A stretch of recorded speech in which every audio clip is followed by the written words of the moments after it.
Bonjour, nous sommes en 2013 dans une série de leçons en vidéo pour aborder le livre de la Genèse. Il s'agit d'une série de leçons à l'école de saint Thomas d'Aquin, en théologie catholique.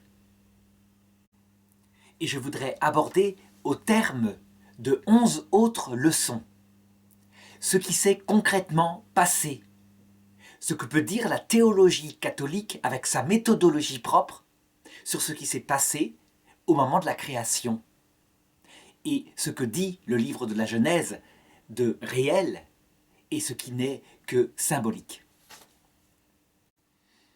Alors je veux rappeler ici que ces leçons se font à la lumière de l'esprit de saint Thomas d'Aquin, qui est particulier, à savoir qui harmonise science, philosophie réaliste au service de la théologie. Ça veut dire que pour saint Thomas d'Aquin, il n'y a pas de méfiance contre les disciplines qui abordent la réalité et qui disent quelque chose de la réalité. Bien au contraire. En théologie catholique, il les met au service de la recherche théologique.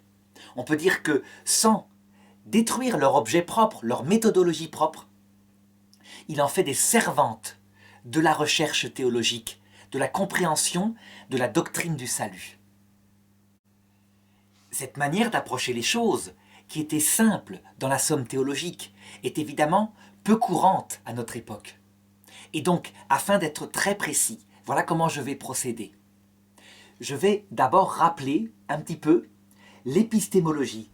Ça veut dire la définition de ces trois disciplines qui vont me servir et qui vont sans arrêt intervenir, en disant bien que cette leçon est une leçon de théologie catholique révélée. Alors, d'abord, ici, la science positive, donc la science moderne. Son objet matériel, elle étudie toute la réalité, tout l'intéresse. Mais elle l'étudie avec une manière de faire particulière. Il faut que ce soit mesurable. Il faut que ce soit accessible à l'expérimentation. C'est pourquoi elle se sert tellement fort de l'outil mathématique. La philosophie réaliste, ici, son objet matériel est aussi toute la réalité. Rien ne... Enfin, je dirais, elle s'intéresse à tout, sans exception. Mais sa méthode est beaucoup plus large. Elle ne se sert pas seulement de ce qui est mesurable, de l'outil mathématique, elle se sert de toutes les méthodes naturelles à l'intelligence humaine, depuis l'expérience, l'expérimentation, les mesures, mais aussi l'expérience interne. Donc du coup, son objet est bien plus large. Elle peut par exemple parler de la beauté. La beauté, c'est une expérience interne. Et la science, elle, ne peut en aucun cas parler de la beauté. Elle ne regarde ce qui est mesurable objectivement uniquement. La théologie révélée, enfin, aborde la question du salut. Donc pas toute la réalité, même si toute la réalité l'intéresse en fonction de ce qu'elle apporte à la compréhension de la doctrine du salut. Et sa méthode, c'est qu'elle s'appuie sur la parole de Dieu, la révélation que fait Dieu, et donc c'est une approche de quelque chose qui n'est pas démontrable pour le moment, puisque Dieu, pour le moment, cache la certitude expérimentale de ce qu'il a dit. Donc je vais me situer en théologie catholique, ce qui veut dire que la matière que je vais développer ici, c'est de la théologie. Et quand j'aborderai certaines notions en science ou en philosophie, j'indiquerai, en bougeant mon doigt simplement, que je suis dans ce domaine-là, sachant que le regard est théologique. Ça veut dire qu'elles sont, non pas regardées en elles-mêmes, ces disciplines-là, mais mises au service de la foi catholique. Je veux rappeler, enfin, que c'est Jean-Paul II, dans son encyclique Fides et Ratio, qui espère le retour de cet âge adulte de la recherche, où chaque discipline est véritablement dans sa méthode propre et dans son objet matériel, mais qu'il n'y a pas de concurrence entre elles. Chacune sait qu'elle aborde quelque chose du réel. Et donc que le théologien n'est pas en train de mépriser philosophie ou science, que le scientifique positiviste n'est pas en train de ricaner des apports de la philosophie en disant que le domaine de la beauté, c'est purement du sentimentalisme. Non, chacun aborde du réel dans leur domaine propre, et les trois sciences coopèrent comme des affectionnés au service de la recherche de la vérité. Donc, que peut dire la théologie catholique en 2013, dans l'état actuel de la philosophie et de la science, par rapport à ce qui s'est passé au début lorsque Dieu a décidé de créer. La première chose que peut dire la théologie catholique, c'est que Dieu a créé le monde, que le monde n'est pas éternel. Il l'a créé, et donc en même temps, il a créé le temps. Ce qui veut dire que Dieu, qui est éternel, a toujours été là, et que jamais le néant n'a présidé à l'univers. Toujours il y avait une réalité qui est Dieu, l'être premier. La théologie catholique ajoutera que Dieu, dans sa vie trinitaire, a un projet. Ce projet, c'est de faire partager à des personnes, si elles le veulent, la contemplation de son essence infinie. Et que ça ne peut se faire que librement. Il crée donc d'abord des anges qui sont ses amis et ses serviteurs. Certains refusent son projet parce qu'il y a des conditions d'humilité qui leur paraissent insupportables et d'autres l'acceptent. Donc, au commencement, quand Dieu crée, il crée à partir de rien. Ça veut dire uniquement par sa puissance. Il ne crée pas à partir de son propre être, il ne prend pas un morceau de son être qui donnerait le monde, il crée comme ça, il dit, et cela est, dit la Bible, il crée deux choses. Le dogme dit, il les crée en même temps, simul. Il crée la matière à son commencement, c'est donc, et c'est ce que va dire la science, ce dont va se servir en théologie, la théologie va se servir de la science pour dire que c'est donc le Big Bang très probablement. En sachant que la théorie du Big Bang n'est pas définitive, mais c'est la théorie la meilleure à l'heure actuelle. Donc il crée la matière première à son commencement, c'est sans doute le Big Bang, et il crée en même temps les anges par milliards. C'est uniquement le dogme catholique, donc la théologie, qui affirme que les anges ont été créés par Dieu en même temps que la matière. Il n'y a aucune manière par la science ou par la philosophie d'accéder à l'existence de ces purs esprits, ces collaborateurs de Dieu et ses amis. Donc on le voit, la théologie, sans cesse, elle se sert de toute la réalité. Dans le domaine où la science peut dire quelque chose, elle s'en sert, et dans le domaine où seul son dogme révélé d'en haut peut dire quelque chose, elle s'en sert. Et donc pour continuer dans le domaine du dogme, eh bien, les anges ont un rôle très important. Dieu en fait ses collaborateurs et ses amis. Ça veut dire qu'ils ont un pouvoir, ils ont une véritable puissance sur la matière, ce qui va se révéler très important. En effet, Dieu aime déléguer. Ça, c'est un principe fondamental de la théologie, catholique en particulier. C'est ce qu'on appelle le principe de subsidiarité. Dieu peut tout faire lui-même. Il peut créer lui-même les enfants, par exemple, des hommes. Mais il aime déléguer et donc il veut passer par un papa, une maman. Eh bien, c'est pareil pour les anges. Résultat, quand je dis que Dieu a créé lui-même la matière première du Big Bang et les anges, c'est parce qu'il ne peut pas faire autrement. Seul Dieu, le Tout-Puissant, a pouvoir sur tout. Ça veut dire pouvoir sur l'être et le néant.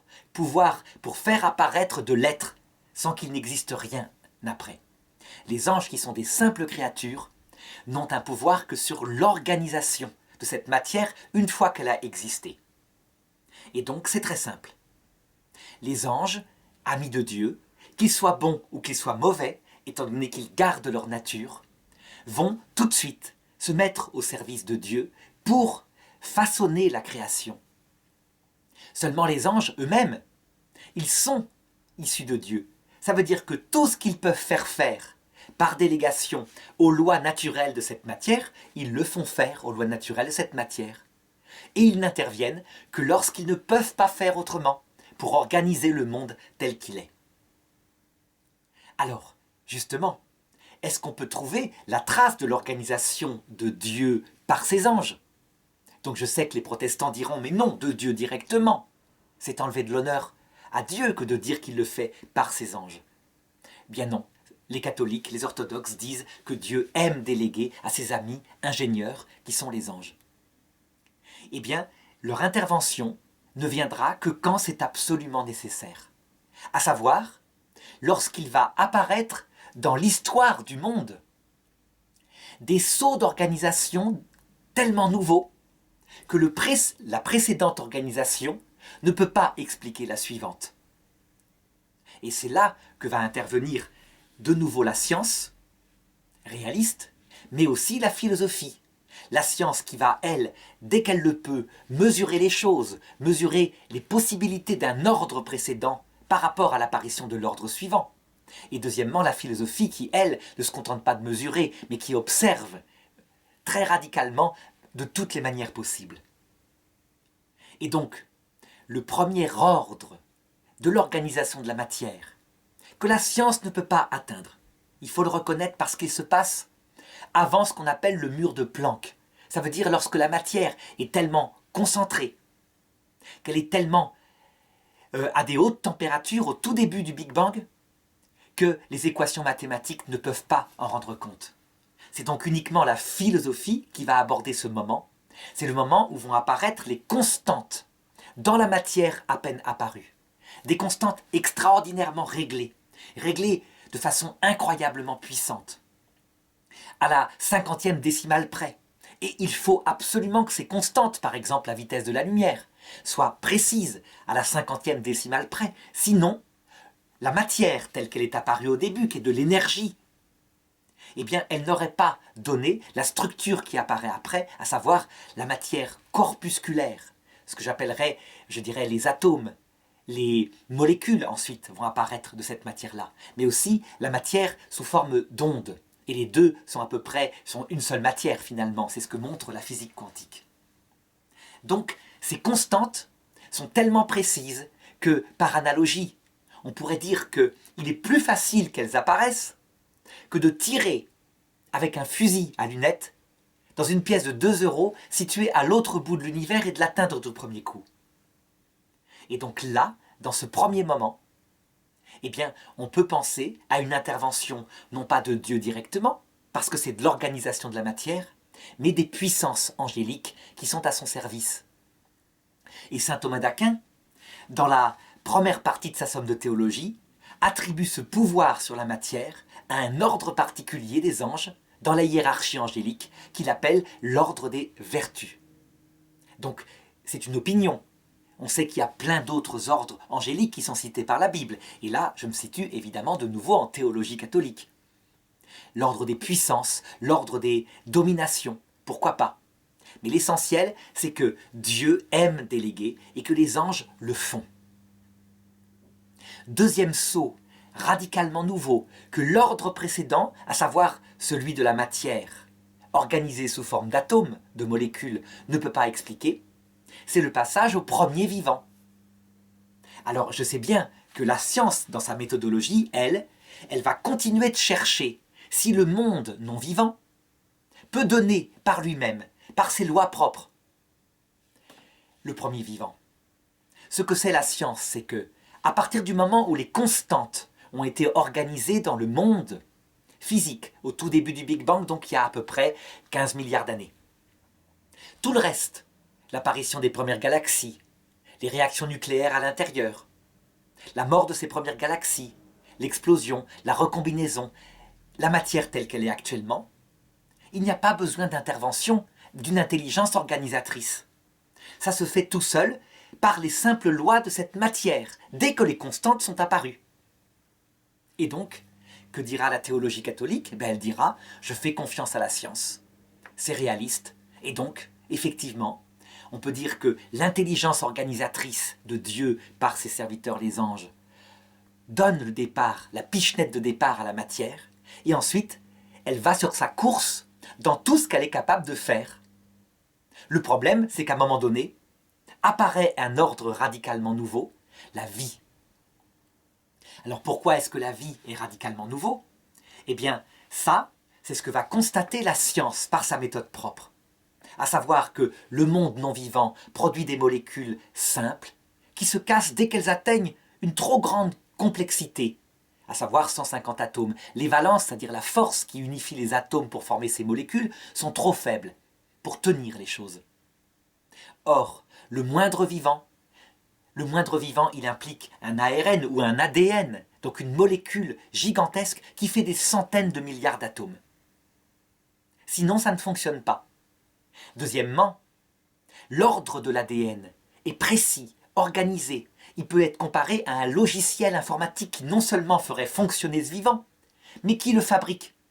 Qui en plus, pour que cet ordre d'ADN existe, il faut qu'il y ait des protéines. Ce qui veut dire que l'ADN ne peut pas apparaître tout seul, sauf à l'intérieur d'une cellule. Mais le problème, c'est que les protéines ne peuvent pas apparaître sans ADN.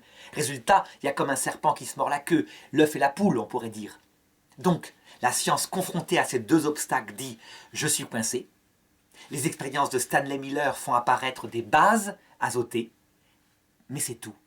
Comment sont-elles organisées après? Évidemment, la science va chercher, mais elle manifeste actuellement qu'on n'a rien, aucune donnée pour justifier que le monde non vivant ait pu donner, dans une soupe primitive quelconque au début de la Terre, le premier vivant.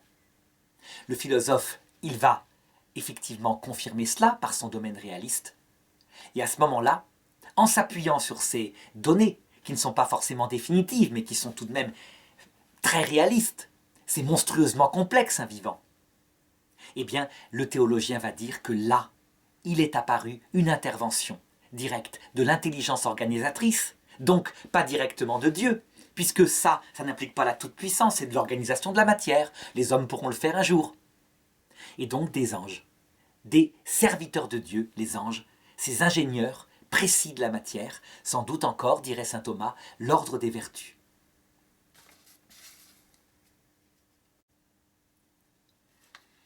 Une fois que la vie est apparue, eh bien, cette vie qui au départ sont liées à des archéobactéries, cette vie va conquérir la terre primitive et ses océans d'acide.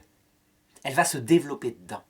Ce développement, une fois que les fonctions de nutrition et de reproduction sont là, dans le premier microbe, ça se fait tout seul. Ensuite, vont apparaître des ennemis de cette vie, des bouts d'ADN, parasites, des virus, des choses comme cela. Et donc, la vie va devoir se structurer avec des protections, on pourrait appeler ça des antivirus. Dans ce domaine-là, je dirais ceci. Lorsque de l'ADN radicalement nouveau, impliquant des milliers de bases, apparaît, visiblement, les mécanismes de l'évolution développés par Darwin sont bloqués. Mais lorsque des petites évolutions apparaissent qui peuvent être utiles, là ça marche, ça fonctionne.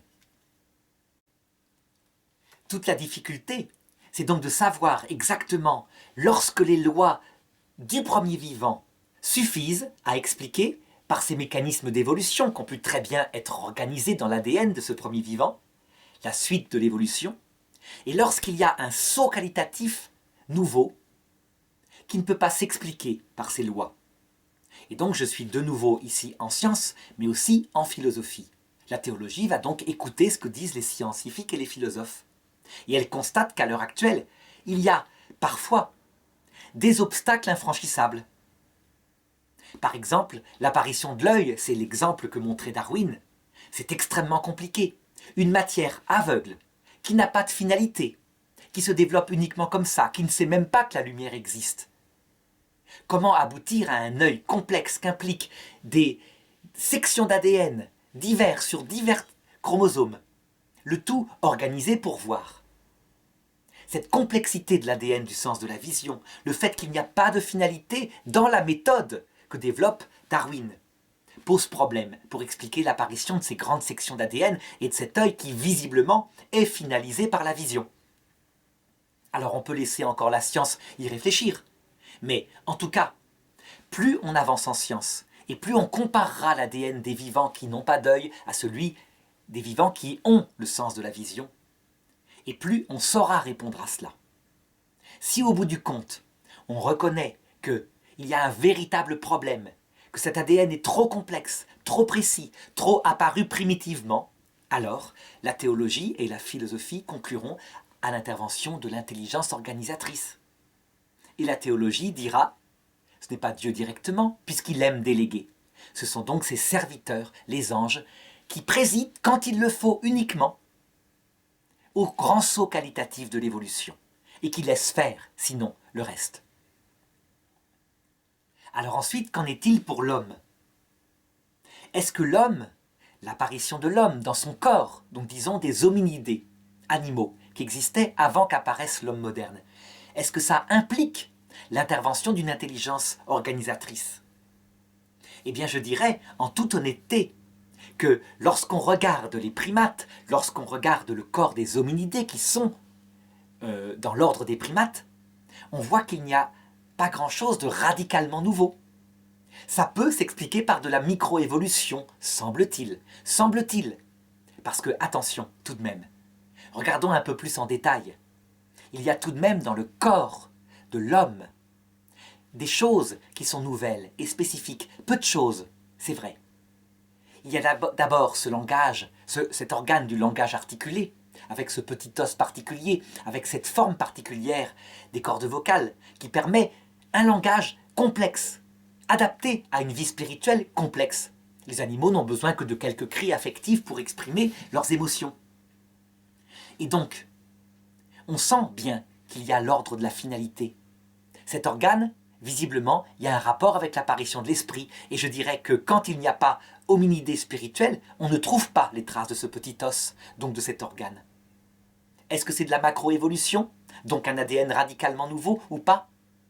Je pencherais plutôt pour de la microévolution. Évidemment, c'est pas comme l'œil où il y a une fonction radicalement nouvelle. Là, c'est tout de même des organes qui existent avant. Chez le singe, il peut crier. Donc ça, on aura la réponse par la comparaison des ADN. Les autres petites différences sont vraiment de l'ordre de la microévolution, donc peuvent se faire toutes seules. Le seul problème, c'est que on voit bien qu'il y a quelque chose, enfin on ressent qu'il y a une finalité. Par exemple, la sexualité de l'être humain, qui est faite pour être faite face à face. Ça veut dire que le sexe féminin est retourné pour que naturellement, afin que le couple ait le plaisir réciproque, eh bien, il faut une sexualité face à face. La sexualité ventre contre dos, finalisée uniquement par la reproduction, elle est animale. Donc on dirait une finalité, une sexualité ordonnée non seulement à la reproduction, mais au dialogue amoureux. Autres détails, mais qui sont typiquement de la microévolution, donc qui n'impliquent pas forcément l'intervention de l'intelligence organisatrice, même si c'est surprenant. C'est, comment dirais-je, la pilosité de l'homme. La pilosité de l'homme qu'on retrouve chez certains singes, il faut le reconnaître, mais qui permet non seulement des expressions faciales, c'est vrai, mais qui aussi implique, je dirais, s'il veut s'adapter, une capacité de se vêtir dans des endroits où la température ne sera pas la même. Je veux dire qu'un animal nu, complètement nu, dans la nature, comme ça, c'est risqué. Parce que si le climat change, s'il fait froid, eh bien, il n'a pas de quoi, je dirais, se chauffer. Bon, c'est un détail, ça. De même, les considérations sur le physique de l'homme, qui est, je dirais, gracieux et pas performant. Ça veut dire que l'homme n'a pas un corps qui court le plus vite, n'a pas des canines puissantes pour tuer. Un corps très fragile. Ce corps très fragile en question, qui apparaît, ne peut subsister dans une nature féroce où des grands animaux existent que s'il dispose d'une arme suprême qui s'appelle l'intelligence. L'intelligence qui se souvient culturellement de tout, qui peut connaître mieux les animaux en les observant, que eux-mêmes se connaissent, connaître leurs ruses. Et donc l'homme, je dirais, aussi petit soit-il, aussi faible, il peut tuer les mammouths facilement. Il a des techniques qu'il inventera, comme propulser une lance, puis courir pour se mettre caché, et puis suivre l'éléphant ou le mammouth qui est blessé jusqu'à ce qu'il tombe par terre, par exemple parce qu'il s'est infecté ou parce que son sang s'est vidé. Ça, aucun animal le fait, si bien que le corps de l'homme, si peu solide, eh bien, il est plus puissant que tout. Il peut vaincre la nature entière sans aucun problème. Ce que dira, par contre, la philosophie, pour le coup, et la science, elle ne peut qu'aborder des constatations matérielles. C'est qu'il y a quelque chose dans l'homme qui est irréductible à l'animal. C'est son esprit.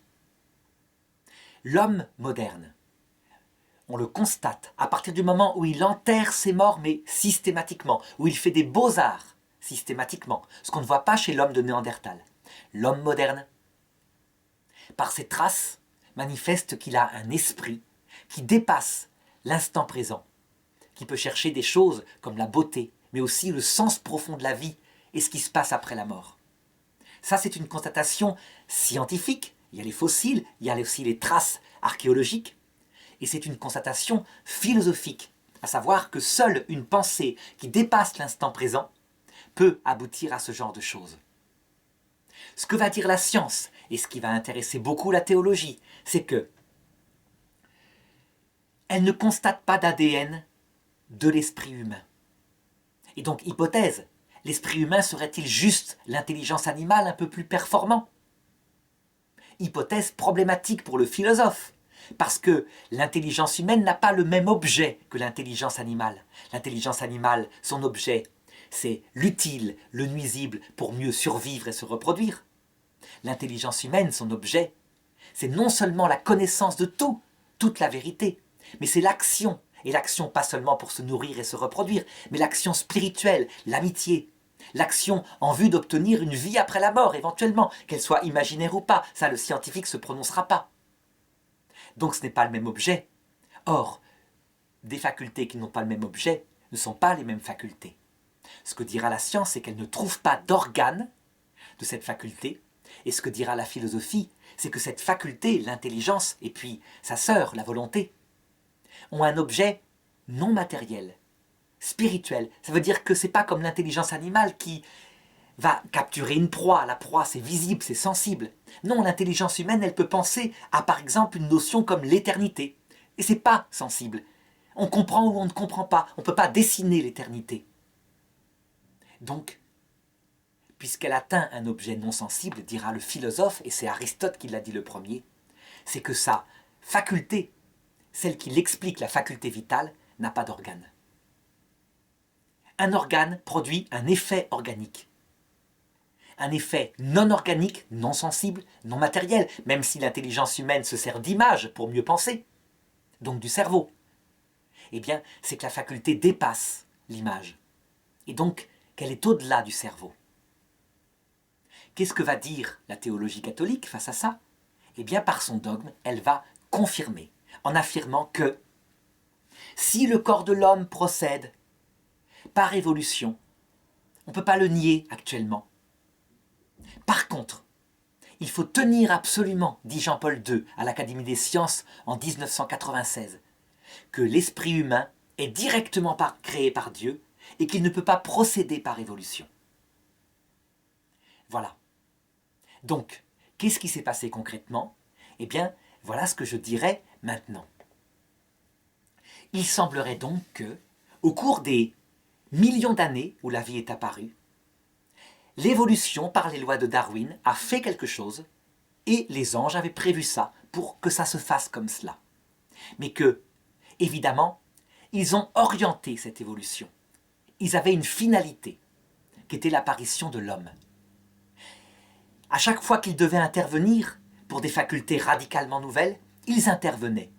Et visiblement, leur plus puissante intervention a été au Cambrien, au début, lorsque les grands embranchements différents sont apparus. Après, il y a eu des successions de disparitions, et c'est comme si les embranchements du début s'étaient ensuite déclinés tout seuls par des lois de la matière vivante qu'ils avaient mis dans la matière vivante. À un moment donné, lorsqu'est apparu l'hominidé animal, et que ses performances ont été puissantes, c'est un animal, on le sait, qui avait suffisamment d'intelligence animale pour se servir d'outils puissants, beaucoup plus que le chimpanzé, des cailloux, peut-être au bout des bâtons, et la maîtrise du feu. En conséquence, lorsque ce corps animal a été préparé, non seulement par les lois de Darwin, mais par l'intervention finalisante des anges, alors Dieu a décidé que le moment était venu d'intervenir. Il n'a pas choisi le corps du dauphin pour faire son chef-d'œuvre, l'homme et la femme spirituels. Il a choisi le corps d'un hominidé de la famille des primates. Comment concrètement a-t-il fait? On ne peut pas le savoir. Tout ce qu'on sait, c'est qu'il s'est servi de l'ADN préexistant, ça se voit très clairement par le fait que le corps humain est très proche de celui des primates préexistants, et qu'il ait pris, je dirais, un petit dans le ventre d'un hominidé animal, ou qu'il ait pris, par miracle, directement un singe adulte, un hominidé adulte, l'essentiel c'est qu'il y a infusé un esprit. Adam et Ève sont un premier homme, la première femme, ils avaient un esprit individuel. Et c'est d'eux que sont sortis, par descendance, toute l'humanité spirituelle qui est sortie après. À chaque fois que Adam et Ève donnaient la vie à un enfant, eh bien Dieu créait l'âme de l'enfant. Eux, ils le faisaient, l'acte sexuel, dans leur vie animale. Ils ne pouvaient communiquer que le corps biologique. Mais Dieu, à chaque fois, bénissait leur acte sexuel en créant l'âme du petit être nouveau qui était dans le ventre d'Ève.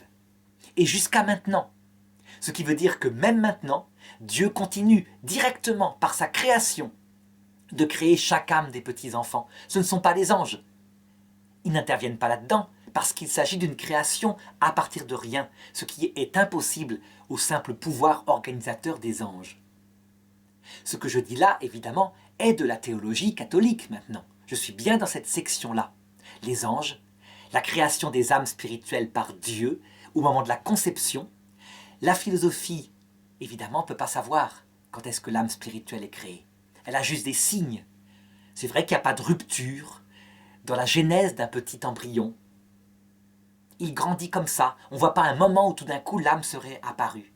C'est la foi qui affirme que Dieu crée l'âme à la conception de l'enfant. À quel moment précis? Elle ne dit pas, pas à la seconde près. Mais le dogme, donc dans Donum Vitae 5, dit bien que ça se passe à la conception, ça veut dire 9 mois avant la naissance, dès que, je dirais, l'enfant est conçu dans le ventre de la maman. Je dirais que la suite de l'histoire de l'homme, une fois qu'Adam et Ève sont apparus, c'est principalement de la théologie. Ça veut dire qu'il n'y a aucun moyen d'accéder à la vie d'Adam et Ève, le premier couple, par la science. D'autant plus que il est fort probable que dans le monde antique, où Adam et Ève sont apparus, eh bien, il y avait des hominidés qui leur ressemblaient fort physiquement, mais qui, eux, n'avaient pas d'esprit, dont on retrouve les fossiles. Mais la caractéristique des hominidés animaux qu'ils côtoyaient et qui ont fini par disparaître, eh bien, c'est qu'ils n'enterraient pas leurs morts et c'est qu'ils n'avaient pas d'âme spirituelle. La science, par exemple, elle découvre actuellement qu'à un moment donné, il semble y avoir eu une pollution génétique entre l'homme moderne, qui a un ADN spécifique, et l'homme de Néandertal. Puisque chez les caucasiens occidentaux, on trouve une partie de l'ADN des hommes de Néandertal qui ont cohabité en Europe et en Afrique du Nord avec l'homme moderne.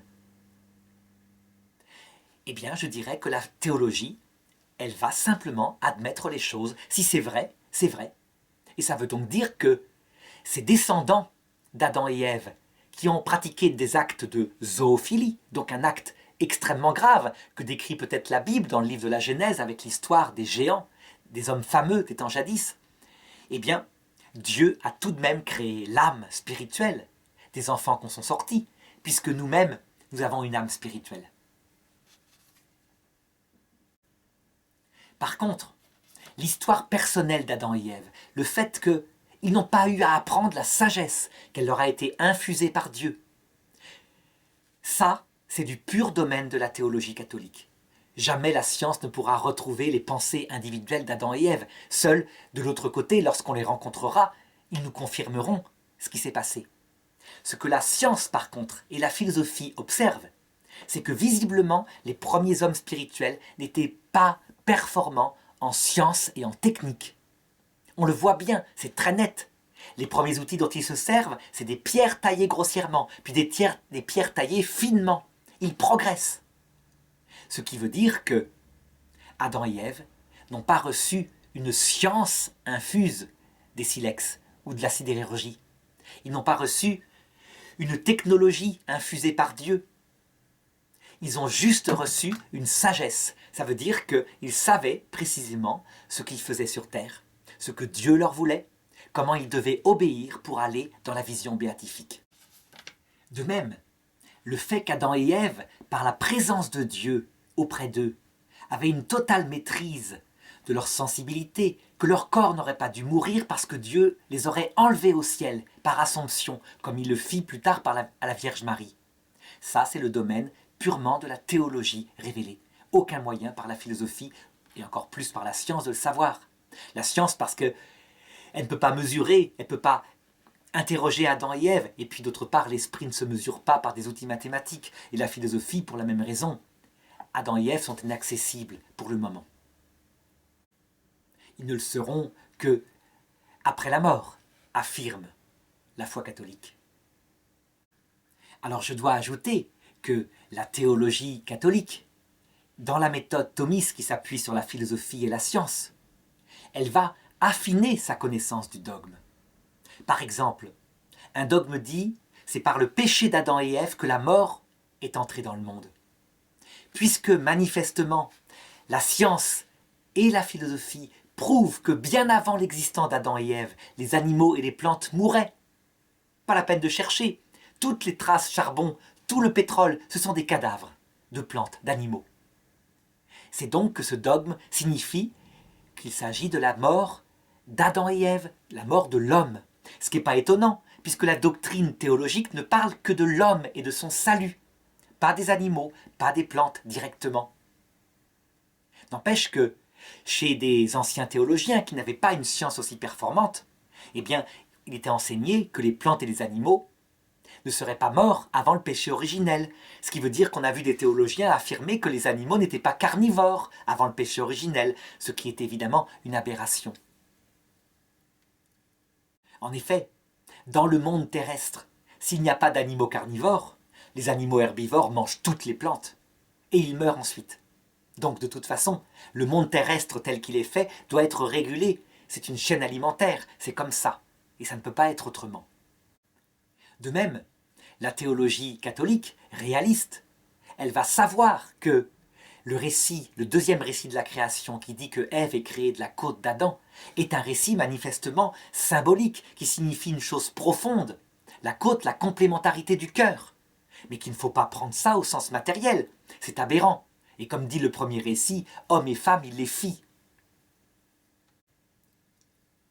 Alors, je sais que certaines personnes non catholiques qui écouteront cette vidéo auront certainement ri en disant « Mais c'est un micmac pas possible. Il mêle toutes ces disciplines. » C'est pourquoi j'ai voulu indiquer au maximum au long de la vidéo comment je m'en servais, comment celle-ci était mise au service de celle-là. Est-ce que c'est légitime de le faire? Bien sûr, répondra le théologien catholique, parce que c'est Dieu qui a créé le réel. Et que donc, si un croyant est certain que Dieu ne lui ment pas ici, c'est donc que tout ce que lui apporte sa connaissance par ça et ça va lui servir à mieux comprendre ça. On peut dire que les choses s'interfécondent pour lui. Mais je dirais aussi, ce qui est intéressant, c'est que les dogmes catholiques peuvent véritablement féconder de manière très discrète la recherche philosophique et scientifique d'un philosophe chrétien. En effet, même si la science et la philosophie ont leur méthodologie propre, il n'empêche que c'est un homme complet qui fait les trois disciplines.